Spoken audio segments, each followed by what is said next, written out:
주신 하나님의 말씀은 마태복음 1장 18절에서 25절까지의 말씀입니다. 신약 일면에 있습니다. 말씀 봉독하겠습니다. 예수 그리스도의 나심은 이러하니라. 그의 어머니 마리아가 요셉과 약혼하고 동거하기 전에 성령으로 잉태된 것이 나타났더니 그의 남편 요셉은 의로운 사람이라 그를 드러내지 아니하고 가만히 끊고자 하여 이 일을 생각할 때 주의 사자가 현몽하여 이르되 다윗의 자손 요셉아 내 아내 마리아 데려오기를 무서워하지 말라. 그에게 잉태된 자는 성령으로 된 것이라. 아들을 낳으리니 이름을 예수라 하라.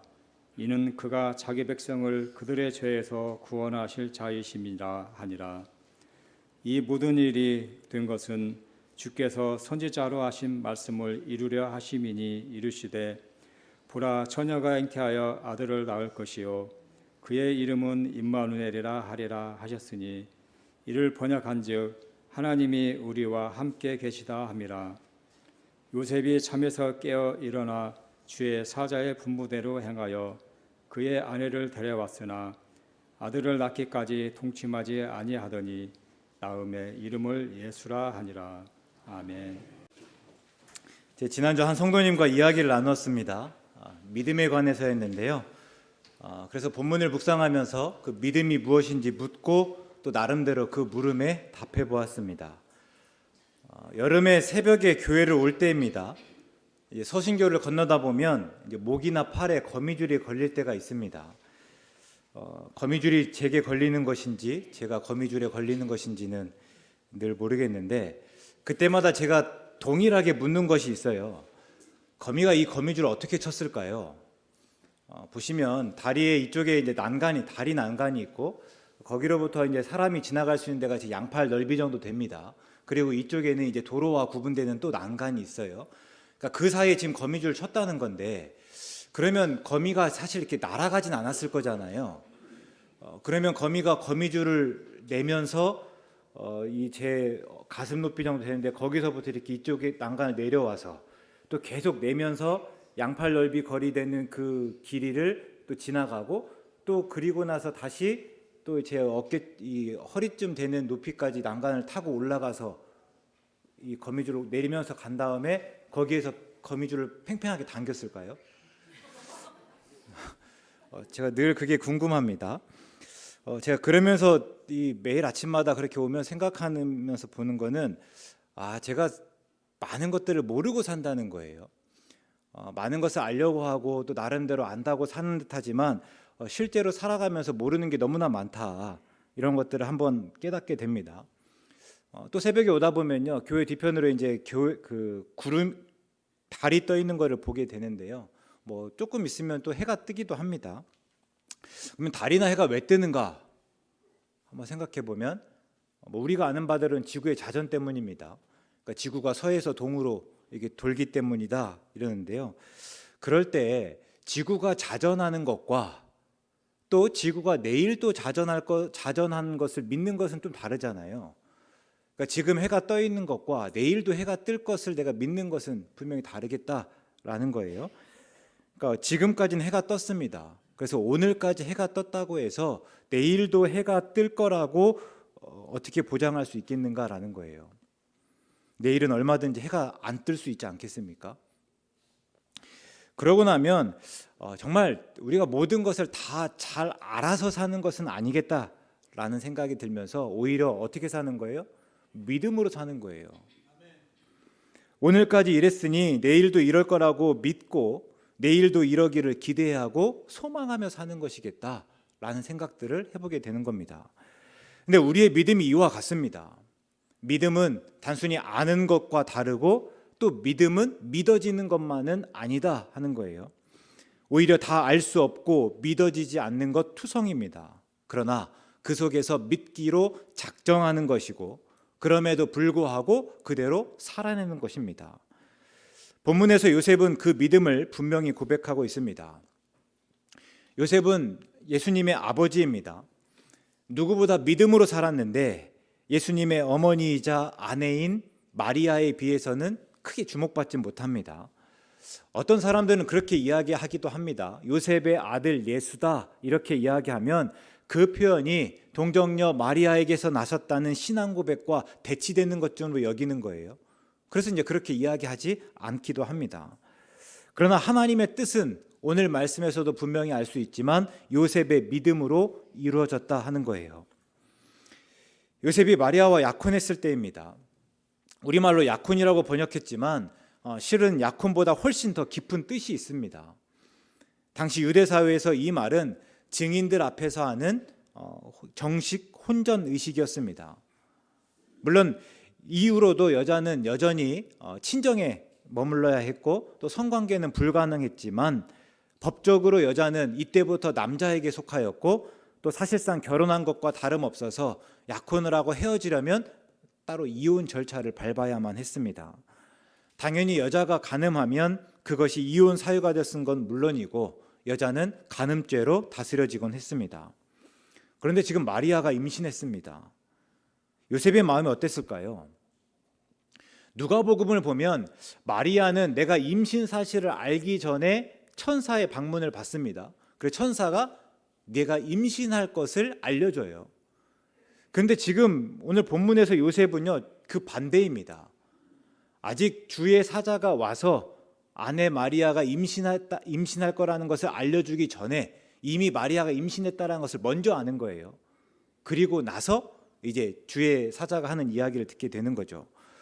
그러니까 아무 배경도 없는 상황에서 지금 마리아가 임신했다는 소식을 듣게 됩니다. 얼마나 당황했겠습니까? 또 실망하였고 또 화가 났겠습니까? 근데 그 이후의 말씀은요 요셉의 성품이 어떠했는지를 잘 알려줍니다. 19절의 말씀인데요, 그의 남편 요셉은 의로운 사람이라 그를 드러내지 아니하고 가만히 끊고자 하였다 합니다. 의롭다 하였는데, 요셉이 의로운 사람이라고 했는데 성경에서 의롭다는 말은 다양하게 씁니다. 그래서 딱 꼬집어서 이 의미입니다 라고 말할 수는 없어요. 그래서 맥락에 따라서 그 뉘앙스가 다 다르긴 한데, 그래서 지금 마태가 의롭다는 말을 어떻게 썼는지 한번 살펴보도록 하겠습니다.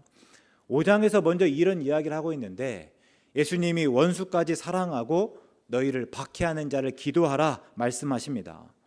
근데 왜인가 보니까 하나님이 착한 사람에게만 해를 비치는 것이냐? 아니라는 거예요. 착한 사람뿐만 아니라 나쁜 사람에게도 해를 비친다 말씀하시고, 또 하나님이 의로운 사람에게만 비를 내리시는가? 아니라는 거예요. 의로운 사람뿐만 아니라 불의한 사람에게까지도 비를 내리신다.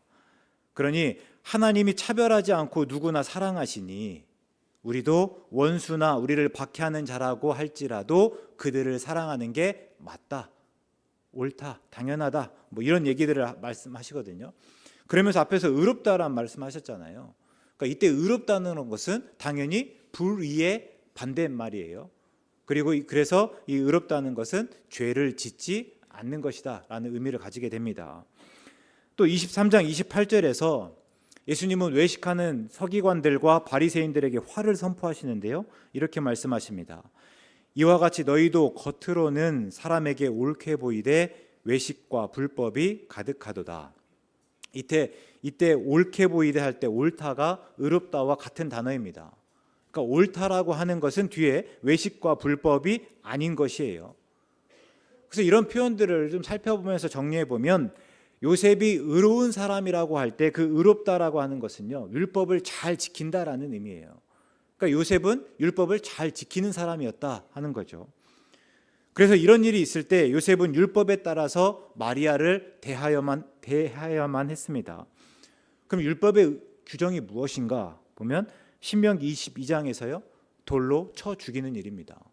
간음한 여인은 돌로 쳐 죽이는 거예요. 물론 이 구약의 율법이 예수님 당시까지 철저하게 다 지켜지진 않았습니다. 그래서 뭐 이렇게 죽이진 않았지만, 그러나 분명한 것은 이혼해야만 했고 그것이 하나님께서 정해신 법을 따르는 일이었다라는 겁니다.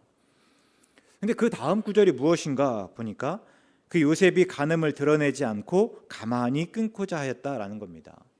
그러니까 이 말의 의미는 이혼하되 마리아의 간음이 떠벌려져서 공개적으로 수치를 당하지 않도록 요셉이 은밀히 갈라서려고 하였다라는 겁니다. 그냥 단순히 다 덮어버리겠다는 게 아니에요. 없었던 일로 하겠다라는 것이 아니라 그만큼 마리아를 배려하였다라는 것입니다. 근데 이게 정말 절대 쉬운 일이 아닙니다. 왜 그런가 하면 요셉은 이미 마리아 때문에 수치를 당하였잖아요.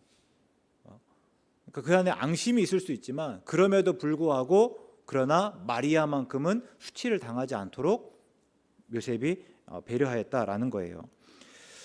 우리 마태복음을 보다 보면요, 예수님께서 호세아 6장 6절의 말씀, 긍휼을 원하고 제사를 원하지 않는다, 그러니까 자비를 원하고 제사를 원하지 않는다라는 말씀을 두 번에 걸쳐 반복해서 말씀하시는데요. 제가 그럴 때 예수님께서 하나님의 말씀을, 그 말씀을 다름 아니라 이 아버지 요셉의 삶을 통해서 배운 것은 아닐까라는 생각을 해보게 됩니다. 그냥 그걸 내가 호세아 6장 6절의 말씀을 읽었기 때문에 알고 또 선포하는 것이 아니라 그 말씀을 요셉이 어떻게 살아내는지를 분명히 보았기 때문에 또 강조하면서 선포하지 않았을까 생각해 보는 거예요. 그리고 그때 이제 주의 사자가 꿈에 나타나서 이 모든 일이 성령에게서 비롯되었다 말씀해주고, 그러니 두려워하지 말고 마리아를 데려와라, 마리아를 아내로 맞으라, 이렇게 이야기합니다. 또 태어날 아이의 이름을 일러주는데요, 예수라 합니다. 이는 그가 자기 백성을 그들의 죄에서 구원할 자이기 때문입니다. 실제로 여기서 예수는 여호수아의 헬라어 표현입니다. 그러니까 구약에서는 여호수아라는 말이 신약에서는 헬라어이기 때문에 예수라 이렇게 표현되는데요, 그 뜻이 여호와는 구원이시다 하는 의미입니다. 그러니까 여호수아가 구약에서 이스라엘 백성들을 다른 민족들로부터 구원하였다면 이제 예수님께서는 그들의 백성들을 그들의 죄에서 구원하신다 하는 의미입니다. 그리고 주의 사자는 그것이 하나님의 말씀을, 하나님의 뜻과 계획을 이루는 일이라 이렇게 일러 주었습니다. 그러면 다시요, 이때 요셉의 마음이 어땠을까요? 다행으로 여겼을까요? 주의 사자의 말씀을 다 듣고 나니까 다행이다. 그러면 그렇지, 마리아가 그랬을 리 없다고 안도의 숨을 쉬면서 그동안 내 안에 있던 부정적인 모든 감정이 하루아침에 눈 녹듯이 다 사라져 버렸을까요? 마리아를 통해서 우리가 그토록 기다려온 메시아 그리스도가 나신다고 하니까 오히려 기뻐했을까요? 우리가 요셉이었다고 생각한다면 절대 그렇지 않았을 거예요. 오히려 이제 이전과는 다른 이유로 또 당황하지 않았겠습니까? 이 말씀을 어떻게 받아들여야 되는지 묻지 않았을까요? 뭐 다 좋습니다. 근데 하필 왜 저입니까? 이렇게 따지지 않았을까요? 분명히 이 모든 상황은 다 알 수 없고 다 이해할 수 없습니다. 그러나 요셉은 그대로 따랐습니다. 이게 24절과 25절의 말씀인데요, 요셉이 잠에서 깨어 일어나 주의 사자의 분부대로 행하여 그의 아내를 데려왔다 합니다. 나중에 아들을 낳고 그 이름도 예수라 합니다. 그래서 아들을 낳음에 이름을 예수라 하였다. 이게 본문에 나타나는 요셉의 믿음입니다. 제가 앞에서 믿음을 뭐라고 말씀드렸는가 하면 믿기로 작정하는 것입니다. 다 알 수 없고 다 이해할 수 없지만 믿기로 작정하는 거예요. 지금 요셉이 그랬습니다. 도대체 어떻게 그럴 수 있는지 짐작조차 할 수 없지만 그대로 따라 행하였습니다. 주의 천사가 분부한 대로 행하였다 하는 거예요. 오늘 본문이 우리에게 던지는 도전이 바로 이 믿음입니다. 여러분, 하나님을 믿으십니까? 그럼 어떻게 믿습니까? 하나님을 다 알고 이해하기 때문에 하나님을 믿습니까? 만약 그렇다면, 혹은 그럴 수 있다고 생각한다면 분명 교만일 거예요. 하나님은 우리와 근본적으로 완전히 다른 분이기 때문입니다. 하나님은 태초부터 계셨고 또 세상을 창조하신 분입니다. 반면에 우리는요, 하나님에 의해 만들어진 창조물에 불과합니다. 그러니까 그 존재 자체가 완전히 다른 거예요. 또 이사야 55장에서 보면 하나님의 생각은 우리의 생각과 다르다 말씀하시고, 하나님의 길은 또 우리의 길과 다르다 하죠. 그리고 하늘이 땅보다 높음같이 하나님의 생각은 우리의 생각보다 높고 또 하나님의 길은 우리의 길보다 높습니다. 또 지난주 새벽에 우리가 묵상했던 시편 147편 말씀 한번 떠올려 보면, 우리 주는 위대하시고 능력이 많으시고 그의 지혜가 무궁하시다, 이렇게 고백하고 있죠. 그런데 그런 하나님을 어떻게 우리가 우리의 이해 안에 가둘 수 있겠습니까? 하나님을 이렇게 크다고 말하면서 우리와는 비교도 할 수 없는 완전히 다른 존재라고 하면서 어떻게 우리가 그 하나님을 다 알고 이해할 수 있겠다 말할 수 있겠습니까? 욥기에서도 그런데요. 나중에 이제 하나님께서 욥에게 나타나서 욥에게 여러 가지 물음들을 하죠. 한번 들어보면 욥기 38장과 39장 두 장에서 이제 수없이 수많은 물음이 던져지는데요. 제가 몇 개만 한번 추려보겠습니다. 이런 식이에요. 4절입니다. 내가 땅에 기초를 놓을 때에 내가 어디 있었느냐? 내가 깨달아 알았거든 말할지니라. 욥이 계속 이야기하잖아요. 뭔가 아는 듯이. 이것이 말이 안 되고 이것이 이치가 될 수 없다. 마치 하나님께 와서 당장 해명하라는 식으로 이야기할 때 하나님께서 나타나셔서 하시는 말씀이에요. 야, 내가 땅에 기초를 놓을 때도 뭐 했냐? 내가 땅에 기초를 어떻게 놨는지 알긴 하냐? 그러니까 아무것도 모르는 것 같은데 뭔가 잘 안다고 이야기하니까 하나님께서 하시는 말씀이에요. 16절 말씀입니다. 내가 바다의 샘에 들어갔었느냐? 깊은 물밑으로 걸어다녀 보았느냐? 네가 보는 것에 대해서는 좀 잘 아는 듯하지만 바다 깊은 곳, 가장 깊은 곳에 들어가 보았느냐? 묻는 거예요. 22절도 그렇습니다. 내가 눈 곳간에 들어갔었느냐? 우박 창고를 보았느냐? 그리고 이후로는 생태계가 어떻게 보존되고 또 유지되는지에 대해서 계속해서 묻습니다. 욥이 전혀 대답할 수 없었습니다. 우리가 그래서 믿는다고 하는 것은요, 알고 이해한 결과가 아닙니다. 우리가 알고 이해하기 때문에 믿는 것이 아니다라는 거예요. 오히려 알지 못하고 이해하지 못하지만 그것이 하나님의 말씀이고 하나님의 뜻이니 그럼에도 불구하고 그대로 행하는 과정입니다. 이게 또 아브라함의 믿음이었습니다. 창세기 12장에서 하나님께서 아브라함을 부르시고 고향과 친척과 아버지의 집을 떠나 내가 내게 보여줄 땅으로 가라 이렇게 말씀하십니다. 그러면 큰 민족을 이루고 너로 말미암아 모든 백성들이 복을 받을 것이다 이렇게 약속해 주시죠. 아브라함이 그대로 따랐습니다.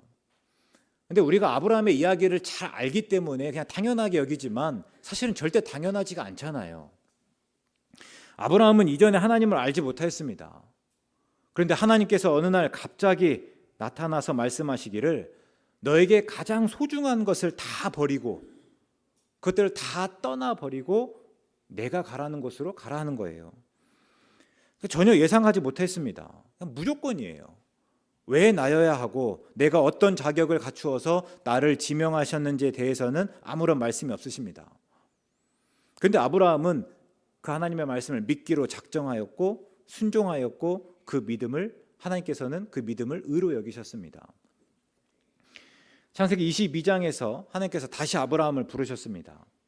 이번에는 내 아들 사랑하는 독자 이삭을 데리고 모리아 산에 가서 이삭을 번제로 드리라 말씀하셨습니다. 근데 이 시험도 앞에서 똑같습니다. 가장 소중한 것을 다 버리라는 요구예요. 근데 생각해보면 하나님이 좀 너무하시기도 하셨습니다. 창세기 12장에서 고향과 친척과 아버지의 집은요 그동안 아브라함을 지켜주던 울타리와 같았습니다.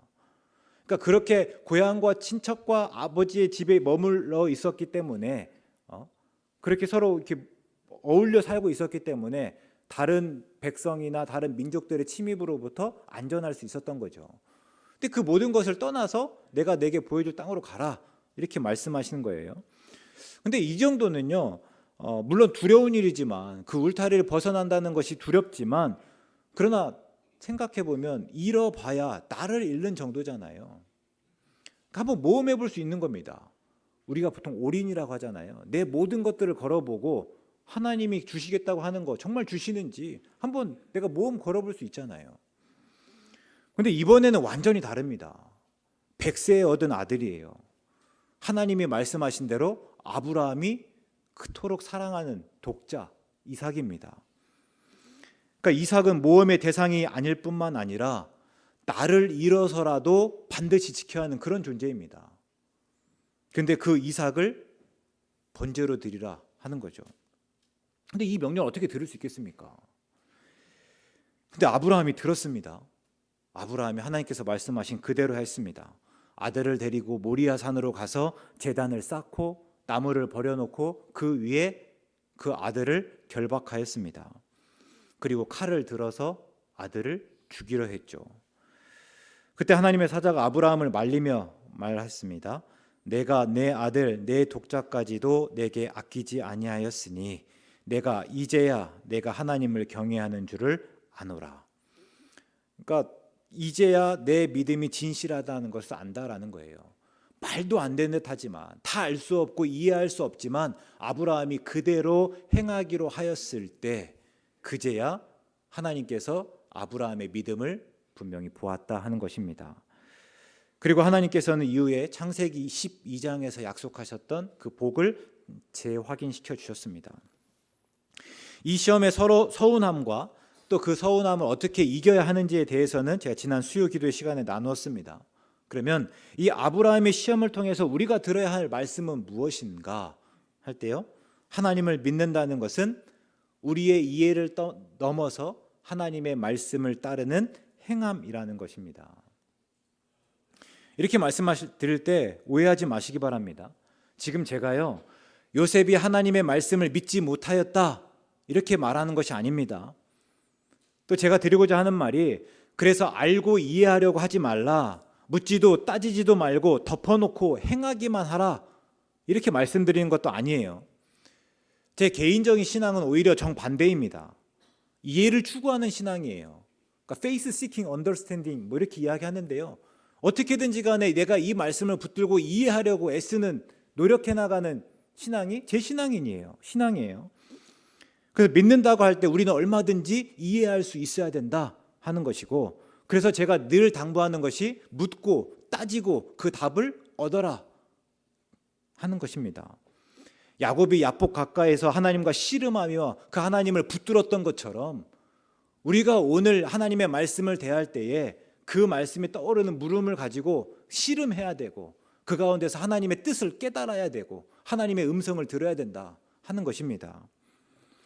본문에 보면요, 이런 식이에요. 본문에서 예수님이 성령으로 잉태하였다 말씀하셨는데 어떻게 우리가 이해할 수 있습니까? 어떻게 이 말씀을 받아들여야 되는 거예요? 하나님께서 창조하셨기 때문입니다. 하나님이 세상을 창조하셨습니다. 하늘과 땅을 지으시고 하늘에 해와 달과 별을 두셨고 새와 땅에 움직이는 모든 생물과 바다의 물고기를 만드셨습니다. 그리고 맨 마지막에는 사람을 만드셨습니다. 흙으로 사람을 빚으시고 그 코에 생기를 불어 넣으셨고, 그래서 사람이 생명이 되었습니다. 우리는 주로 이 사람이 생명이 되었다, 하나님께서 우리에게 호흡을 불어 넣어주시고 후 해서 하나님의 숨을 불어 넣어주시고 우리가 생명이 되었다라는 것에만 집중하는데요, 사실 앞에서 말했던 하나님께서 지으신 모든 생물이라고 할 때 그 생물이라는 말과 생명이라는 말이 같은 단어입니다. 그러니까 하나님께서도 그 모든 것들을 지으시고 사람뿐만이 아니라 이 세상을 모든 것들을 지으시고 그 가운데 생명을 불어 넣어주신 거예요. 그렇다고 할 때 창조라는 것은 무엇인가? 결국 하나님께서 생명을 불어넣으신 사건입니다. 하나님은 그런 분이에요. 근데 그리고 본문에서는 그 하나님께서 이 마리아 안에 생명을 불어넣어 주신 거예요. 그럼 이게 왜 또 어떻게 말이 안 되는 겁니까? 왜 믿지 못하는 거예요? 이 세상을 지으시고 이 세상의 모든 것 가운데 생명을 불어넣으신 하나님께서 마리아 안에 생명을 불어넣은 것이 그렇게 믿지 못할 일인가요? 오히려 너무 당연하고 자연스러운 것은 아닙니까? 더 나아가서 그래서 이것이 하나님이 하신 일이고 예수님을 하나님의 아들로 우리가 고백할 수 있는 것 아니겠습니까? 이것이 이해를 추구하는 어떤 신앙의 시도를 할 수 있습니다. 자꾸만 묻고 따지고 내가 이것을 어떻게 받아들이고 또 어떻게 말할 수 있는지에 대해서 근거들을 찾아가는 거예요. 그러나 이해를 추구하는 신앙이라고 할 때 반드시 전제되어야 하는 것이 있는데요, 먼저는 신앙의 대상은 언제나 하나님이라는 겁니다. 하나님이 우리 신앙의 주체여야 되지 객체일 수 없다라는 거고, 또 하나는 그 하나님은 우리의 이해를 넘어서는 신비라는 것입니다. 우리는 하나님을 다 알 수 없고 하나님을 우리의 이해 안에 가둘 수 없다는 것입니다. 우리가 흔히 하나님을 알자라고 하잖아요. 그것이 하나님의 생각과 하나님의 하시는 일을 다 이해할 수 있다라고 말씀드리는 것이 아닙니다. 오히려 그 생각이 셀 수 없고 그 일이 너무 크고 위대해서 다 이해할 수 없다는 것을 깨닫는 것이고, 그래서 결국 하나님을 하나님으로 인정하고 그 앞에 엎드리는 것입니다. 그러니까 하나님이 누구인지를 알고 그 하나님 앞에서 내가 누구인지를 또 아는 거예요.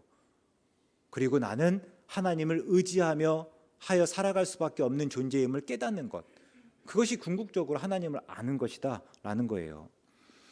하박국이 하나님께서 물어서 모든 것을 다 알고 이해했습니까? 하나님께 하박국이 이 시대를 보면서, 이 상황을 보면서 하나님 도대체 이거 어떻게 된 겁니까? 하나님 도대체 뭐 하고 계시는 겁니까? 어떤 생각하고 계시는 거예요? 어떤 일을 계획하고 계십니까? 묻잖아요. 그래서 그 모든 것들을 다 아는 겁니까? 하나님께서 하시고자 하는 것을 이해했어요? 그렇지 않아요. 다만 하나님께 묻고 그 답을 얻는 중에 하나님께서 하나님이시라는 것을, 그리고 그 하나님에게 다 계획이 있다라는 것을 알았을 뿐입니다. 그래서 뭐라고 고백하는가? 여호와여, 주는 주의 일을 이 수년 내에 부응하게 하옵소서. 이 수년 내에 나타내시옵소서. 그러니까 하나님께서 하시고자 하는 것 그 하라는 거예요. 내가 다 알지 못합니다.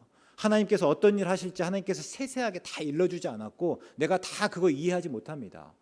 그러나 하나님이시고 그 하나님의 계획이 있으시니 그 계획 속히 실행하시라 하는 고백입니다. 그 계획을 다 알지 못하지만 저는 여호와로 인하여 다만 여호와가 하시는 구원의 일로 기뻐하겠습니다. 이게 하박국의 고백이죠. 이제 말씀을 한번 정리하겠습니다. 미리 제가 한번 조금 높아시 말씀드리면, 다를 때 믿음과 행함이라고 하면 믿는다고 하지만 행함이 없는, 그러니까 믿음 따로 삶 따로 살아가는 그런 삶에 대한 경계를 말씀드렸습니다. 그러면서 주로 야고보서의 말씀을 인용해서 행함이 없는 믿음은 곧 죽은 것이다, 이렇게 제가 이런 식으로 설교했죠. 근데 오늘 말씀의 주안은요, 믿음은 단순히 알미나 이해가 아니라 우리 믿음의 본질은 오히려 알지 못하고 이해하지 못하는 그때조차 하나님의 말씀을 따라 행하는 데 있다라는 것입니다. 물론 그것은 때로 요셉이 마리아의 임신 소식을 들었을 때처럼 부담스럽고 불편하고 또 어색할 수 있습니다. 그러나 주의 사자가 요셉에게 나타났듯이 성령이 일하시고 우리 도우실 것을 믿고 바라며 하나님의 말씀을 따라 행할 때 하나님은 그때 우리의 믿음을 인정하시고 우리의 믿음을 통해서 하나님의 일들을 이루어 가신다 하는 거예요. 요셉의 믿음으로 우리를 죄에서 구원하신 예수님이 나신 것처럼 우리 믿음을 통해서 하나님께서 그 뜻을 이루어 가시고 특별히 하나님의 사랑과 예수님의 은혜가 흘러가게 하신다 하는 것입니다. 요셉은 예수를 낳고 기르면서 예수님을 통해서 하나님께서 하실 일, 하나님의 구원을 기대하고 소망하였을 것입니다. 오늘 우리가 예수님의 오심을 기다리고 또 예수님의 다시 오심을 기다리며 동일한 기대와 소망 가져가실 수 있기 바랍니다. 우리의 믿음을 통해서 하나님께서 하실 일을 기대하는 우리 모두 되시기를 주의 이름으로 축원합니다. 사랑의 하나님, 우리는 때로 요셉이 들은 마리아의 임신 소식처럼 당황스러운 소식을 듣고 또 그런 상황에 처합니다. 그리고 그때마다 우리의 믿음은 흔들리곤 합니다. 그러나 성령님께서 우리에게 갈 길 일러주시고 우리가 끝내 그때를 잘 이길 수 있도록 도와주시옵소서. 예수님의 이름으로 기도드립니다. 아멘.